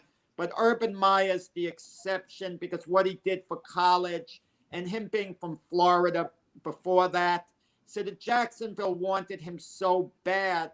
So the hire came under the condition you can run the whole, basically things the way you see fit. You don't have to take orders from anyone. They take it from you. Yeah, well, I didn't read that he's taking over general manager responsibilities. if that's the case, it'll be a total flop. But there is Pete Carroll. These guys, there is some success rate there, and like I said, he surrounded himself with NFL guys. He knows the draft. He's going to be hitting home runs these first 2 or 3 years. Build an organization. They have the biggest, most cap room in the league. I think, and plus you got a guy like Lawrence. It's hard to go wrong there. And if he gets injured, I mean, he could be back in college or be back in Fox if Lawrence gets hurt. My next year. Yeah. But I don't think that's going to happen. I think he's going to win in a short period of time, and then, like I said, he'll probably step down in 5-6 years tops. My prediction. I mean, that's a long time. I mean, to make a long range plan. And you mentioned the possibility of winning a Super Bowl. If they win a Super Bowl, then it's a great hire, no matter what. I think he'll have the opportunity to do it. Well, I know, Robert. I'm still waiting. I'm going to wait and see kind of guy. I want people to prove it more than just speculations. I'm of the thought though that I think that coming in and you've mentioned Pete Carroll. He didn't do too well for the Patriots or the Jets when he first came up. It took him a few shots to learn what's going on. And as you said, Urban Meyer does have those medical problems running. The college game. We'll wait till he deals with the professional sports, totally different game. So let's stick with football, and then I got a baseball question for you after that. Yeah. The Tennessee Titans fell off big time last year. 2 years ago, they were competitive. They were in there. They had a chance to go to the Super Bowl. And as you stated before, one of the biggest problems is the pass rush. J.J. Watt just became available. Leonard Williams with the Giants is coming up on a contract here. These are two very good defensive pass rushers and very good against the run also. Do you see Tennessee trying to make a move to get one or both of these players? Yeah, I think they're going to go hard at it. I think that Watt is probably favored to either go back home to Green Bay or go play with his brothers in Pittsburgh. It would be a miracle. But I know that the Saints are involved with wanting to get J.J. Watt. Tennessee 31st in pass rush. One of the worst in the league. Shoot, there's only 32 teams. They're at the bottom of the barrel there. So, yeah, they're going to have to do that in the draft. They're going to have to pick up another receiver. I would not re-sign Corey Davis and get those two guys. Yeah, Leonard Williams is great. I'm not sure. He'll probably re-sign with you guys there in New York. But, wish list in a perfect world. Yeah, give me J.J. Watt and Leonard Williams. Tennessee has a window. Watt knows our staff. He studied Tennessee. He knows what this roster has, and I think he'd be a good fit. I think this J.J. Watt thing is going to play itself out, take a little longer than anticipated, unless he wants to play with his brother T.J. at Pittsburgh. Then he'll sign with them immediately. I think he might be on where Deshaun Watson is going to. If Deshaun Watson goes to a contender, and he had a good relationship with Deshaun Watson at Houston. I saw a clip yesterday of the two of them walking off the field together, talking. And if, let's say, Deshaun Watson hypothetically goes to the Miami Dolphins, they'll be ready to win immediately, contend for a Super Bowl. And I could see, Watt maybe going there. Green Bay, of course, looks like a nice fit. But he'll get a job one way or the other. The question is, how bad does he want to play with his brother at Pittsburgh? And is Pittsburgh ready to take the next step? I have my doubts. Yeah. I think, if anything, Pittsburgh's going to take a gentle step backwards instead of a step forward. Well, they're bringing in a new offensive coordinator in Canada, and who knows what their conversations are, the brothers, behind closed doors. Yeah. Maybe the brothers are telling him, yeah, I'm under contract, but it is a total mess up here. Or they say, hey, great, we got Canada now as the offensive coordinator. We're going to be, air quote, run the ball, something we haven't done most of the season last year, and we're ready to win a Super Bowl. So Buck Flair has a question for you. With the losing the offensive coordinator, will Tannehill regress a little bit? That is a $64,000 question in NFL. That's a $64 million question. It depends. Arthur Smith really surprised me. We're going to find out early on how this new offensive coordinator does. My guess is Tannehill may regress early because Tennessee's going to bring in a new offensive they're going to get another receiver there. Derrick Henry's getting a year older. Now the offensive line will be healthy. It's an unknown right now. He does have a quick release, though. I mean, I really Tannehill's really improved the last 2 years. He has surprised me even last year. From the year before, Tennessee did not have the running game last year that they normally have, and they had a left tackle go out about 5 games into the season. So, I'm optimistic he's going to do pretty well going forward. Not counting quarterbacks, to me, the most valuable player, the one player team can't afford to lose, can't win without, is Derrick Henry with Tennessee. Not counting quarterbacks. If Derrick Henry is not playing, Tennessee doesn't win. That pure and simple. It'll cost them an extra 2-3 games during the season. Yeah, he's played at a high level, and teams seem to they really stack the box for this guy. It's so easy to play one-on-one coverage and just play jump ball with a guy like A.J. Brown. When you've got a guy like Henry back there, everybody's watching him. He stopped in the backfield. He throws a stiff arm, and he turns it into a 5 to 45-yard run.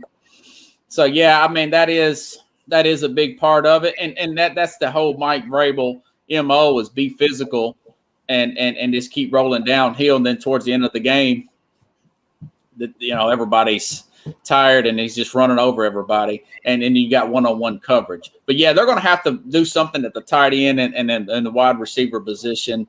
And hopefully they'll get their left tackle back fully healthy this year. Yeah. That's a big difference. Let's turn to baseball for a second.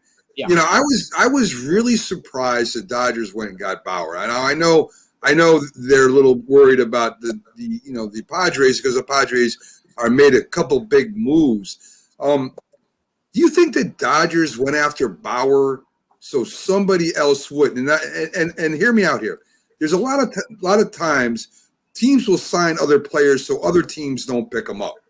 Now, I'm not saying San Diego definitely would have picked up Bauer, but could you imagine if they did?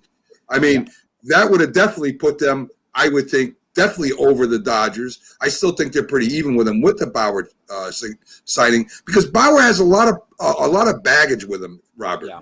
Right? He has problems with social media.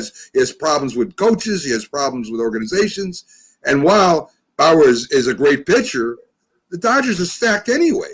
So for me, why would they go after Bauer when they really didn't really need this guy to go to another World Series? In my opinion, anyway. I don't care. Like you guys said, you guys watch sports forever, like I have, a lot longer than me. When teams win, they take more chances than they normally would not take. This guy, I think a little bit of me thinks that they felt pressured because he's a local guy. He's from North Hollywood originally, but it does sound like that they were trying to keep San Diego from getting him. They didn't need him. I was talking to my dad about him yesterday, and he said, "Yeah, isn't that the guy that threw the ball in center field at Cleveland?" I said, "Yeah, it's the guy that threw the ball in center field at Cleveland." And he got pulled out of the game.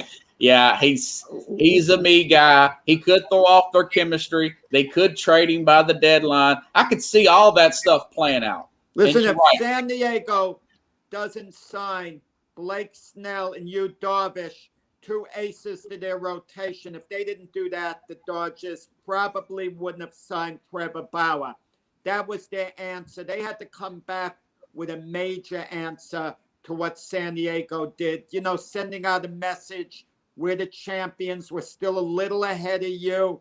So they answered pretty firmly. And they re-signed Justin Turner yesterday, their third baseman, to 2-year contract, $34 million for 2 years. So he didn't come cheap for a couple of years, either. It gets me too. The owners are crying poverty, this and that. There are no fans in the stands. Where are they getting the money? Maybe these owners have a lot more money than we think. Now when the fans are allowed to come back in, Are the players going to be demanding a lot more money? And they might have a point. Where are the owners getting this money? Like the Dodgers, no fans in the stands. Yeah, I was reading that Turner thing. I don't want to hear that the owners are losing money if they could give this type of contract with no fans in the stands. It's going to put them in the luxury tax. They're turning into the Yankees West, if you ask me. They're getting away from their core values. But when you go sign a guy like Mookie Betts with all that money, and then you win a title, like you're starting to think, okay, we're getting away from our roots. Let's go Yankees late 90s, early 2000s. We built it through the pitching in the farm system and being smart with our money. But now let's just keep adding free agents and see if we can squeeze 2 or 3 more rings out of this. That's what it seems like. Jack, you make a great point as far as, there's an agreement that's going to be negotiated here. And I think the owners want salary caps. I know they're not going to get them unless they let the players or they lock up the locker rooms. That's the only way they're going to get something like that and just let baseball go for a year or so. But you make a great point. I mean, the teams I worry about are the smaller market teams, right? I mean, the Royals, and these are the teams that can't keep up right now.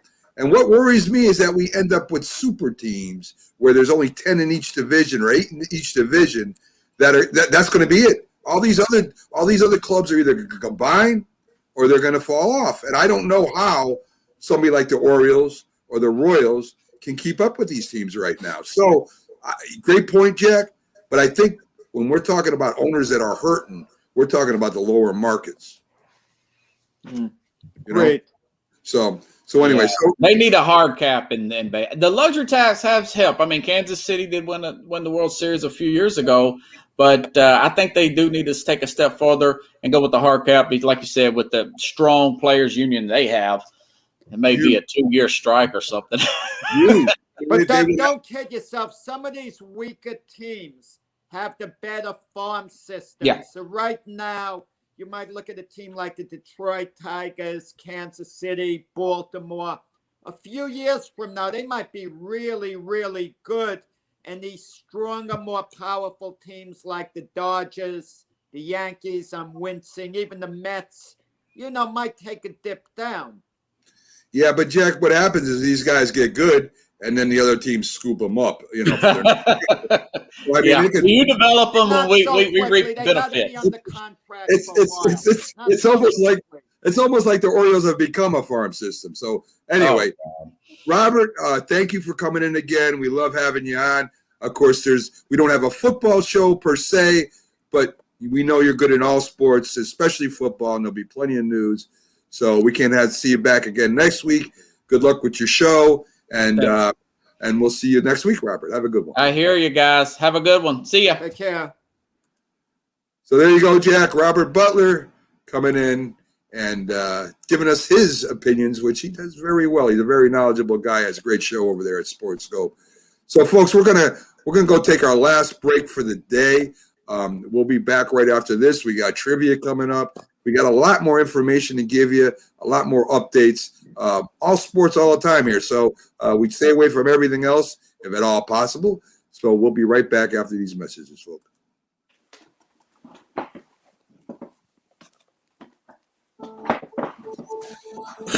We all make choices. When it comes to alcohol, kids make choices whether to drink or not. Bye-bye. Remember, I'm going to Alex's party tonight and sleeping over. Hey, have a seat for a second. Remind me about that party again? And adults make choices whether to talk about it.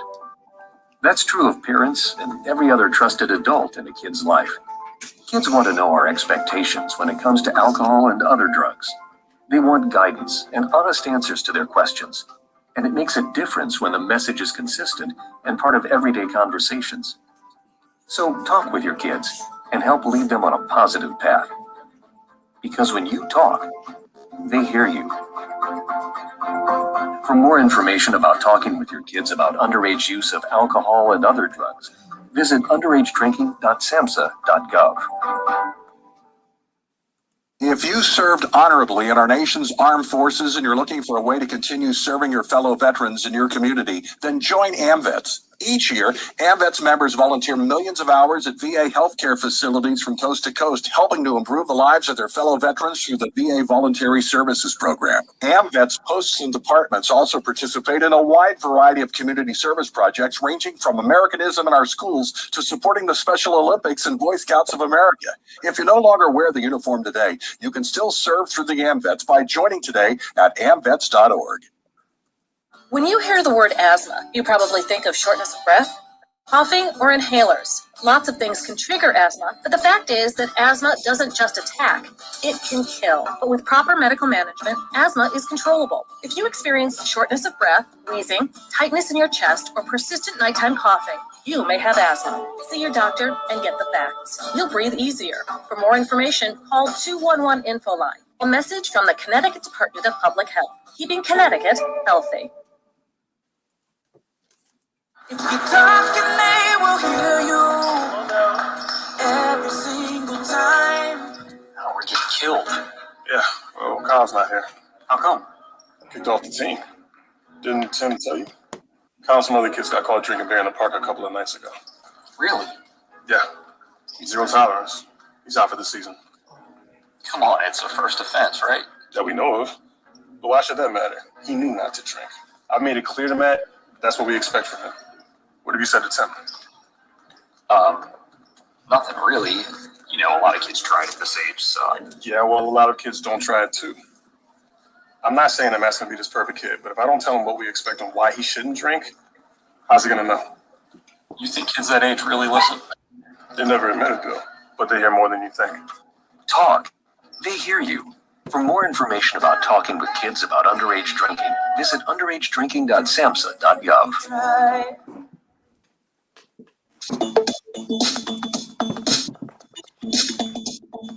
Pump up the volume. Pump up the volume.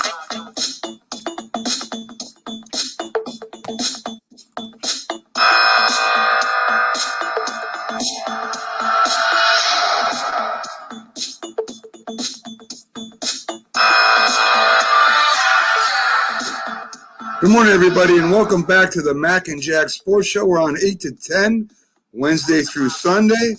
I'm your host, Mac, with your co-host, Jack Hirsch, and we just had Robert Butler on, Jack, a great analyst in sports. He's a great commentator, and we love having him on every Sunday. He comes on, folks, about 8:30 or so. We bring him on, and we talk to him about sports in general. He's great on the NFL, great on all sports. So check him out at Sports Scope. He's also on Northeast Streaming Sports. You can catch him over there if you go over there.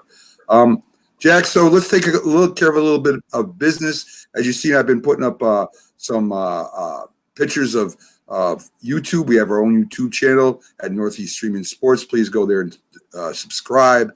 We're also on Twitch Live, so we have the younger audience, the newest stream out there that's pretty hot right now, Twitch. We're also on Twitter and Instagram on those platforms. We're also live on Facebook, of course, as we are right now. And we're on Spotify, Jack. We're on Pandora. And now we just went up onto iHeartRadio. So we're growing. The network's growing. The Mac and Jack Sports Show is growing. And all good news for us, Jack. Good news, and Matt, consider this. I mean, you're trying to appeal to the younger people. I understand where you're coming from. But, Mac, the younger people like to learn about old school stuff. That's what you don't realize. They want to hear old school stuff. The young people, they want to hear baseball about Willie Mays. They want to hear basketball about Pistol Pete Maravich. They want to hear about these legends, Mac, and they can hear it right here with us. 100% right, Jack. There's no show on the air like this. So we do try to keep you informed. We talk about the history of all the sports and the players that played it. We have our Wall of Fame inductions at our website at nessp.info.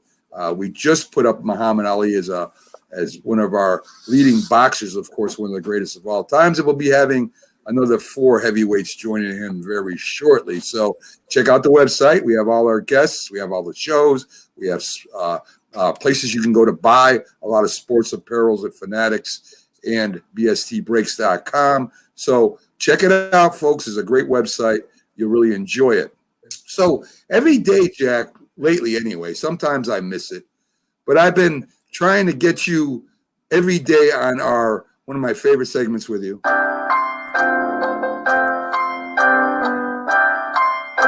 And of course, that's our trivia question, Jack.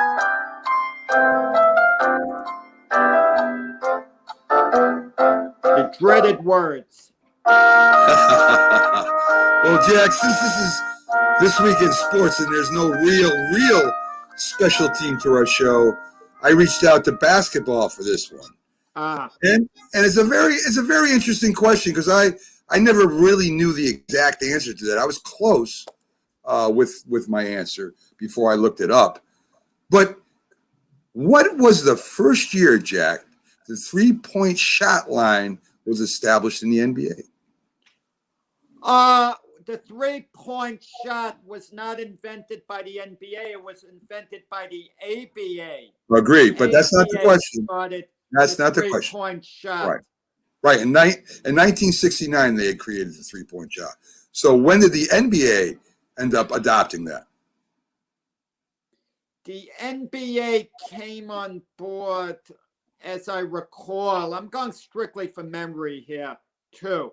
I haven't read about this in ages because I do remember Red Auerbach putting down the 3-point shot after the ABA adopted it and they were using it. He was a big critic of it.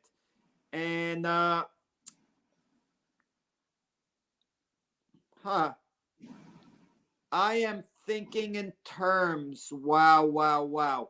I remember going to a game at the Garden, and I'm strictly memory. I'm trying to put the pieces together. Lloyd B. Free, who would shoot from midcourt if you allowed him to, hitting some incredibly ridiculous long shots at the Garden. And I don't recall those being 3-pointers because I thought it made no sense to shoot from that far out. That was about 1980. I think the 3-point shot, wait a second. It wasn't there with Magic and Bird when they were having those rivalries, the 3-point shot. I think, I'm guessing about 1992. Yeah, Jack, well, you're way off. I'm way off, okay. It was established in 1979. And 10 the years, NBA? 10 years after the ABA put it in. Wow. And I remember Magic Johnson taking a 3-point shot. So I know that's I don't recall pretty rare. those games. You want to know something, Mac, why I'm probably thinking that way? Because players, I guess, didn't take advantage of the opportunity. I remember Pat Riley calling it like fool's gold, to take 3-point shots. And so guys didn't take a lot of 3-point shots, I guess. That's why my memory completely failed me there. That's a complete washout, complete zero, no strings attached. Well, if you can remember, Danny Ainge also took 3-point shots. Danny Ainge, yeah. But I don't remember the elite players, taking advantage of it to that point. But now that I recall when they had the Lake Celtic rivalries in the 80s. Yeah, Larry Bird Cooper, did. Yeah, Cooper, Larry Bird. I wasn't thinking clearly. Yeah. I missed that by a mile. Yeah. So let's talk about that for a second, right? The NBA didn't adopt it to 1979, and this is why, in a lot of cases, I don't think it's fair to say today's players are better than the yesterday's players. Now, they might be bigger, stronger, and faster, as they say. But as far as scoring goes and statistics go, could you imagine Jerry West with a 3-point line? The points he would have had. He might be one of the all-time leaders. I mean, he's up there, but he might even be farther up there. I mean, can you imagine some of these guys, Cousy, and that shot from the outside? And if there was a 3-point line back then, how many more points they would have got over their career? It would have been you could add on a few points a game for a lot of them, a few points a game. And but the shooters today, in general are conditioned to shoot from further out. It's more like Right. in their makeup, okay? Right. Years ago, it wasn't really in their makeup. You know, it would just be considered bold to shoot from three, you know, the three-point area with any type of consistency at all, unless someone was wide open. In this day and age, they try to create three-point shots. Right. They actually screen yeah. for it.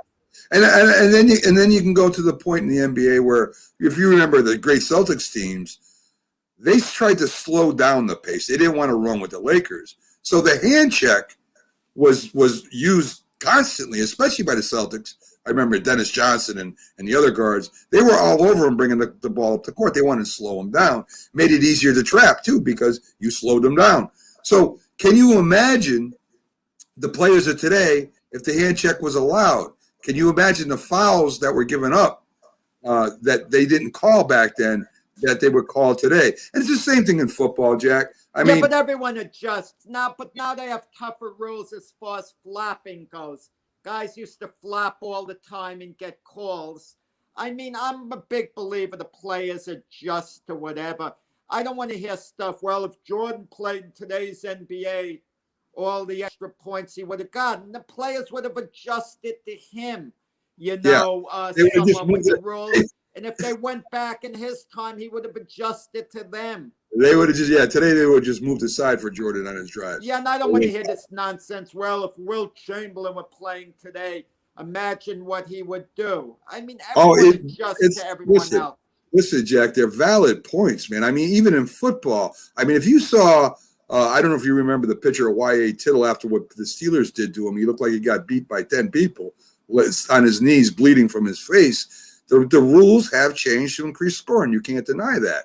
I mean, the Celtics could not play that game today. They could not slow down the game.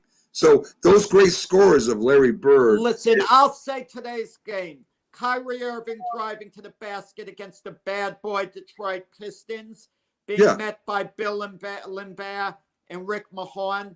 Come on, they'll knock him on his behind one time. He'll turn to James Harden and say, James, let me play the point now. Exactly. You be the scorer. Exactly. Right, for the basket. Exactly. I mean, a lot of it's a mindset, you know, too. Just like they say with boxers, well, they hardly fight today compared to years ago when they fought a lot. So the old timers were better because they fought so much more. Well, if today's guys lived back then, they would have been fighting more. And if the guys back then lived today, they'd be fighting less. It's a good point, Jack.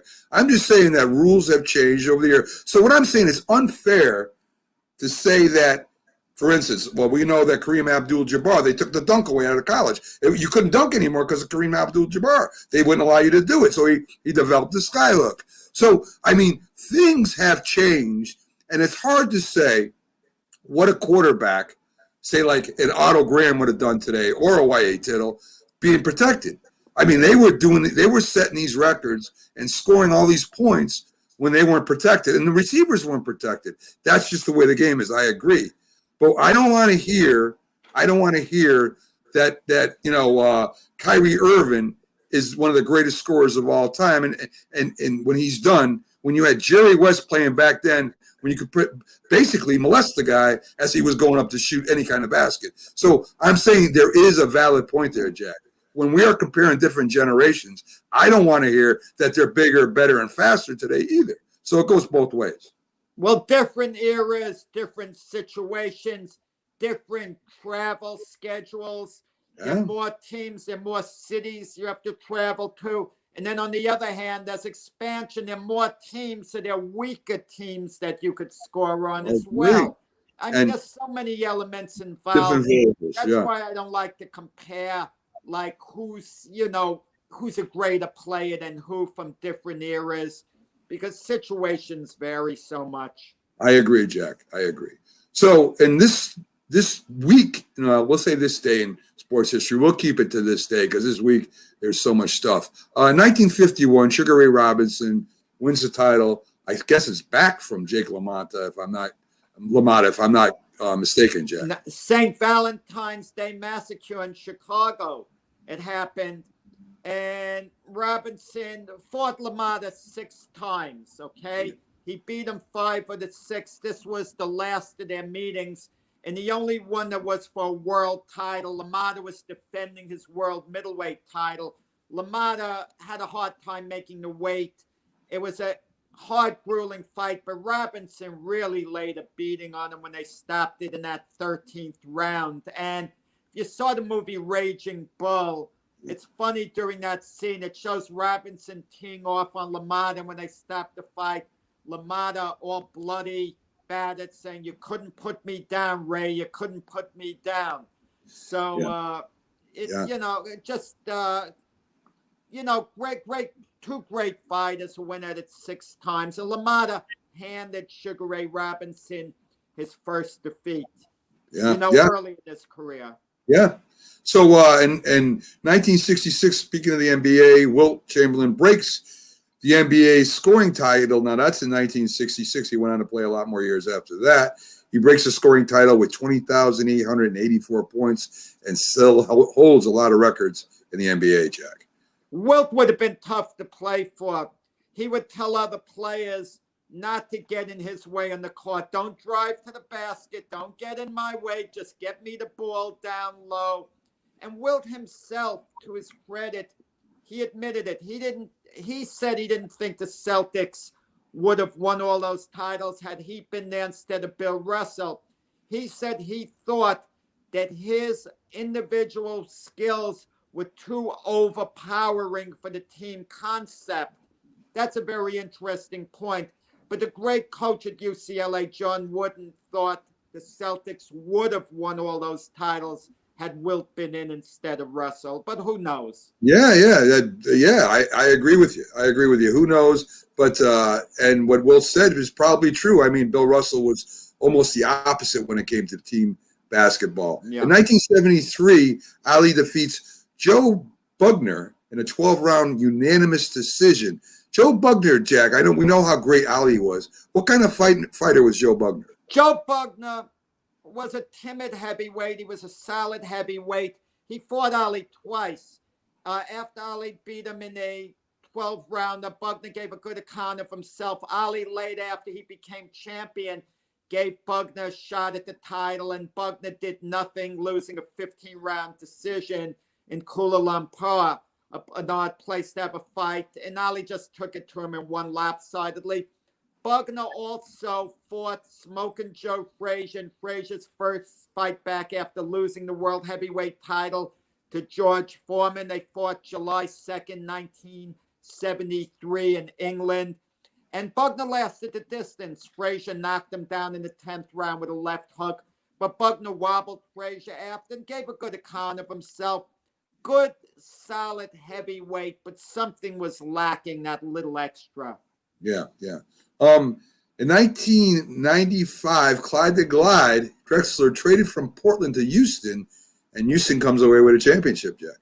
It's funny. That was his encore at Houston with Akeem the Dream Olajuwon, because they were on the Houston, the basketball team that lost that game in a big upset in 1980. I think it was 83. Was it to NC State? Okay. One of the biggest upsets in, certainly in college basketball history, if not sports history. So they don't win the NCAA title, Drexler and Olajuwon. But then, he winds up going, to Houston and joining Hakeem the Dream there. So it's interesting. You seldom have great players like that play together in college and then in the pros. Come back, yeah. And do you remember who they beat, Jack? What are you talking about? Rockets. Do you remember who the Rockets beat for the championship? The Rockets beat the Knicks in 7 games to win the, NBA title. They also beat the Orlando Magic. They swept them in the finals. But that would have been interesting had the Rockets played the Chicago Bulls teams, had Jordan now retired. Yeah. My feeling is the Bulls would have won 4 straight. They would have definitely beaten the Houston team that barely got by the New York Knicks in the finals. But then I think the following year, the Rockets had it all going. I think they would have beaten that Bull team with Jordan, had they met in the finals. It's all hypothetical, of course. I mean, I always think about Patrick Ewing in that finger roll instead of slamming it home at the end of the game where and the Pacers when they got eliminated in the semis. That wasn't against yeah, Houston. yeah. I always remember that. And as great a center as he was, Patrick will be remembered for that. He never had the second player towards. If Agreed. you talk about a big three, Patrick Ewing never had a big two. I agree. Who was his best players? Charles Oakley, John Starks. I mean, good players, but nothing like, let's say, a Scottie Pippen who would be Jordan's sidekick or anything, close Along to those that. lines. Yeah, I agree 100%. And birthdays, Jack, one of your favorites and one I've heard about a lot, Mel Allen, Yankees broadcaster, was born in 1913. It's interesting about Mel Allen. I was watching the Major League Baseball Network the other night, and I forgot this. It's easy to forget. Mel Allen was fired as a Yankee broadcaster when he was, in his heyday in the 1960s. He was brought back for Mickey Mantle Day. They gave him an ovation that lasted so long, the Yankee fans. It was like, welcome back, Mel. They loved him. And later on, George Steinbrenner rehired Mel Allen. And I saw the Major League Baseball Network. I didn't realize in, I think, 1994, he called Jim Abbott's no-hitter. Wow, I didn't realize that either. 93 or whatever. They had a strike in the 94 season, but late in the year. Right. But I didn't realize he had a second act with the Yankees. For some reason, I forgot all about that. Me either, because after Mel Allen, I remember Phil Rizzuto, and that's pretty much the two I remember. Oh, yeah, well, Bill White, Frank Messer, yeah, Bill White, Barber, never came back for an encore, because what happened with Red Barber, he wanted the Yankee camera crew to scan the stadium to show how empty it was. The Yankees actually, for late September game in the 60s, when I forgot what year in the 60s, they were doing poorly after they fell off the perch of being on top. They had only like 413 people at a game. Can you imagine that, Mac? Yeah, I can. 413 people. The Yankees got mad at Mel Allen and fired him. This was before George Steinbrenner. I hear you. So, Jim Kelly, the quarterback of the Bills, was born in 1960. 1963, Patriots center Jeff Dallenbeck was born. 1966, the Flyer defensive man, I think it's Peter Sobota. I know Sobota is right. It's Petr, Jack, as his first name. In 1969, Jets wide receiver Jeff Graham was born. 1970, Mets catcher Kelly Stinnett was born. In 1972, the Patriots quarterback Drew Bledsoe was born.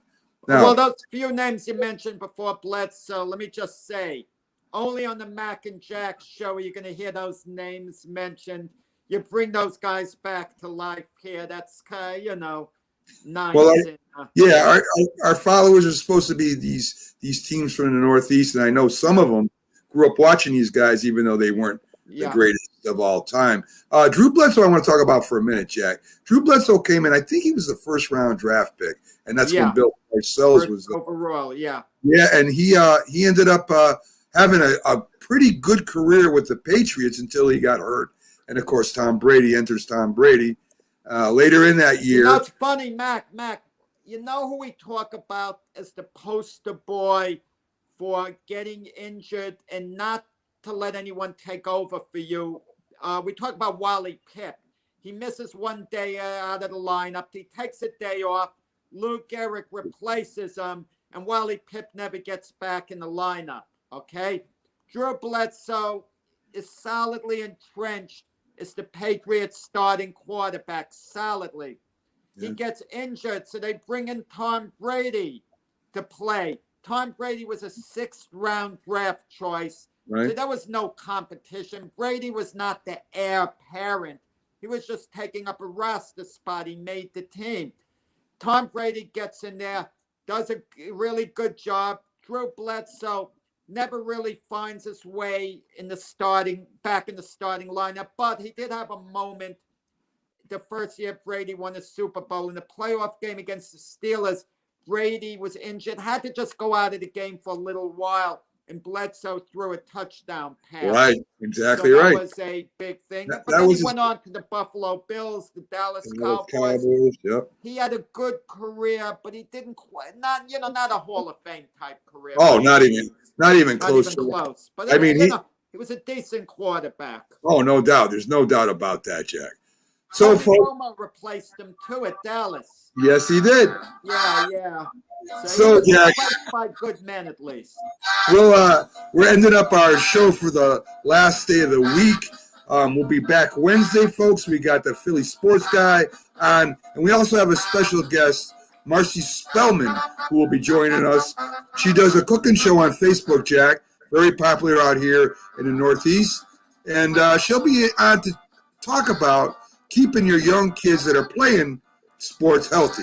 Very important, especially on these traveling teams where they're going all around the country playing one sport, and they're young. The eating habits have got to be taught right, and we'll have her on Wednesday. Well, I'm curious what she'll have to say about ballpark food. What should we eat when we go there, man? Can I order my hot dog? It's a great question. Great question. Save it for the show on Wednesday, Jack. Will she sign off on that? I'm curious. We'll see. I imagine it'll depend what kind of hot dogs and sauerkraut we're talking about, Jack. So, folks, we're out. We'll see you Wednesday. Thanks for joining us, and have a great weekend.